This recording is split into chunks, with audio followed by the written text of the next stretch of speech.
A front-page bombshell about Donald Trump's tax returns have rattled the election landscape, and his third Supreme Court nominee becomes the center of a fierce partisan fight. Those topics and more as we talk with former New York public interest lawyer and Trump critic Mark Green.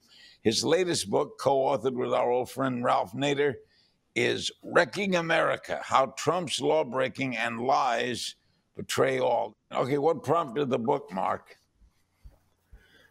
25 years ago, I published a book called Reagan's Reign of Error. That whether you like his philosophy or not, he said a lot of things that were not true. And so Ralph called me about a year and a half ago and said, hey, why don't we reprise it for Trump? But it couldn't be called Reign of Error. It's not like he makes innocent mistakes. He willfully, repeatedly, maliciously lies. And so we decided to undertake it. And, Larry, when we started, a version of this a year and a half ago was considered very bad form to call a president a liar or a fascist. I never have called anybody that.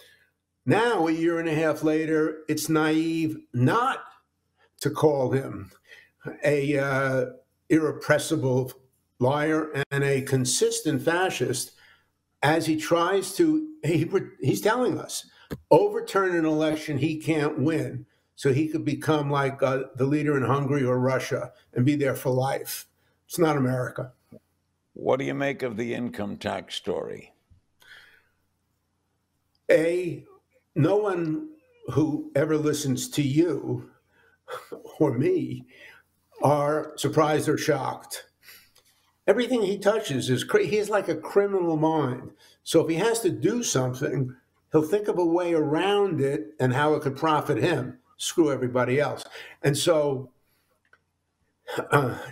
there's a reason, apparently, he's not releasing his taxes. And, you can surmise what it is. And now he has to say that the New York Times, the leading newspaper in the world for the last century, with the receipts, with the taxes, they're making it up. I think that when a swing blue-collar guy in the Midwest who pays, $7,000 taxes on his income of $50, sees that Trump paid $750, and that before he became president lived in a golden palace with a golden toilet and has a tax cut that helped his rich friends, not him. At some point, this so-called Trump base is going to think not with their gut or their stomach, but what they inherited in their brain and say, well, wait a second, why am I voting for Park Avenue Donald and not Scranton Joe? Could it make a few point difference? That's all you need to go from Hillary's margin of 2%. Why did the Republicans stay so loyal to him? They can't like him. It's impossible to like him. Let me be almost fair. If your boss has a bad hairpiece and he says, hey, how do I look? By the way, I'll be doing your income review, your salary review in a minute. How do I look? Hey, boss, you look great. And so multiply by 1,000. And politicians are exquisitely smart about what they need to stay in office, which means they have to win a Republican primary where 90% of Republicans are for Trump. So they're scared S-less not to offend him because he has a bullhorn, 70 million followers, and with one tweet can destroy an incumbent Republican. Having said that, I'm trying to be fair. If the shoe were on the other foot, would Democrats do that? No. Democrats aren't perfect, but they're not perfectly awful like Trump. And I think a lot of Democrats, if the situation was somehow reversed, which it can't be because Democrats don't nominate authoritarian, greedy plutocrats, but if they did, Democrats would say, I'm not going to sacrifice my conscience and the admiration of my grandchildren. Okay, so I'll go into the private sector. The only people who have done that, are a couple of senators like Flake and Corker, a little bit Romney. But at the moment, Biden and Harris are not desperate to switch. 62 million people voted for Trump last time. To switch 10 million, that's impossible. All they have to do is hold their base, which is inspired by Trump, if not Biden, and move a few points, maybe, from the Trump column to their column. Ralph Nader, who I co-authored it with, as you said, is a friend of both of ours, he has a chapter in Wrecking America, and it's called Dear Trump Voter, if you're listening, you know, Trump said that about the Russians, and the argument is, hey, Trump voter, would you vote for a neighbor who cheated on his spouse with yours, a constant liar, had made money illegally, on and on? If you wouldn't want that person as your neighbor, why would you want them as your president?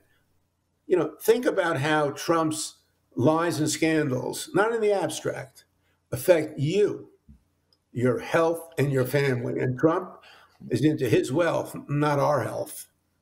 What do you make of his Supreme Court selection? Well, everything's been written about it, but it's you know, the Supreme Court has next to the military, has the highest amount of respect and trust of any institution in the country. Way better than the Congress or the president.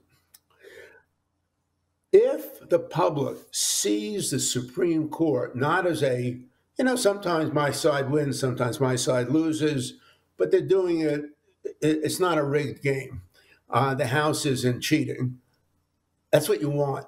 Because Mitch McConnell did something that's never been done, he, of course, didn't allow Barack Obama to have his nominee considered and named and confirmed. And then and so for 10 months, the seat was vacant. Now, with 40 days to go, of course, he's a complete hypocrite. But it's not just a hypocrite. He's completely unprincipled, as is his party.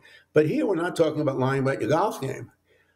They have now stacked the Supreme Court in a way, should Judge Barrett be confirmed, that we will have a country increasingly minority, increasingly more to the left, with a Supreme Court that looks like it could have been behind the bench in the 1920s or the 1860s. It's the most far-right Supreme Court I've ever seen in a modern era, and they are on the brink of throwing out health care for 30 million people, telling women to go back into the back alleys. And, you know, some of them have a theory why Social Security is unconstitutional. This is like an economic handmaid's tale, and it's a calamity. This nomination itself, because it's a swing vote potentially, is almost as, if not more important, it's a lifelong seat, unlike president, than a presidential campaign. Finally, what's most corrupt, I mean, really, if you went before a court, Larry, and a judge was the brother of people on the jury, you'd go, well, this is ridiculous. They're not independent.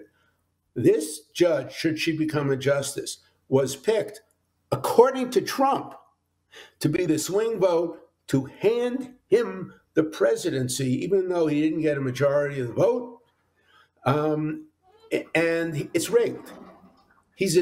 I'll give him credit. He's admitting he's corrupt, which challenges everybody, voters and Republicans alike, to say, this crosses a red line. You're messing with the Supreme Court, and you're messing with our democracy. So we're getting down to an election that's really democracy for all or fascism for a few. But in the past, Supreme Court justices have surprised us. Felix Frankfurter and Franklin Delano Roosevelt. And there have been others, Earl Warren and Dwight Eisenhower. Wizard White. You see a possibility that one of these judges may not conform. Larry, you've had a couple of interviews under your belt over the years. Is that right? And so far be it from me to question your question. And you said, is it possible It's possible I could be the next pope. What's going on is the Republicans have a farm team, and you have to get through the Federalist Society and say you're going to vote against Roe v. Wade in order to be considered.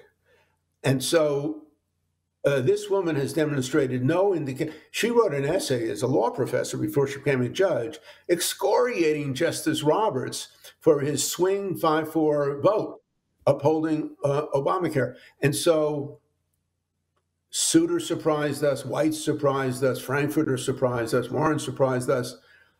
I'm not willing to bet America on that, because if this goes through, Lincoln, the party that venerates themselves as Lincoln Republicans, would have violated Lincoln's rule.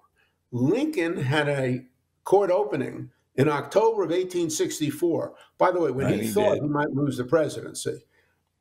And he didn't appoint anyone, but he did after he got reelected, of course. So Lincoln Republicans should study Lincoln. Mark Green and your cohort, Ralph Nader, you're really busting through. This may be one of the more important books of the year. Wrecking America, How Trump's Lawbreaking and Lies Betray All. It's always good to see you, Mark. Continued good luck. Larry, thank you so much. Stay well and healthy.